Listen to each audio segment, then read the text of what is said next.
Today I'm going to share with you how to make chicharrones. We're going to begin by adding water to a cazo. To that we're going to add half an onion, 1 head of garlic, and salt. Make sure you use a good amount. Now we're just going to bring our water to a boil. Okay, so once our water comes to a boil, we're going to add our strips of pork belly. I cut mine in half, but of course you can always leave them nice and long. One thing to make sure is that your pork belly has the skin. So we're just going to throw them all in. After 5 minutes, we're going to remove the impurities from our pork belly. Okay, so now we're going to add 4 bay leaves and peppercorn.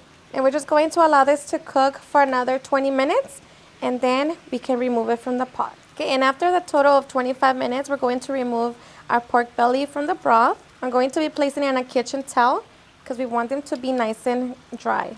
And as for the broth, we're going to remove it. You can always strain it and save it for the next time you make tamales, but just be very careful when you get rid of it. So we're just going to pat dry our pork belly. Make sure that it is completely dry before we move on to the next step. Okay, so once we get rid of the broth, we're going to add our lard. And you just want enough lard to cover the pork belly.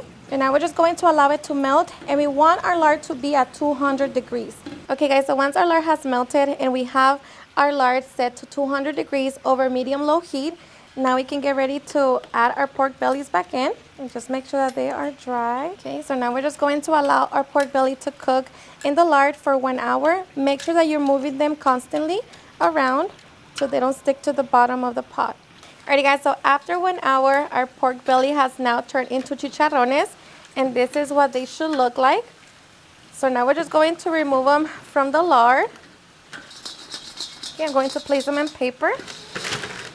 Alrighty, so now we're just going to allow our lard to get nice and hot. Okay, so once our lard is nice and hot, we're going to return our chicharrones back in.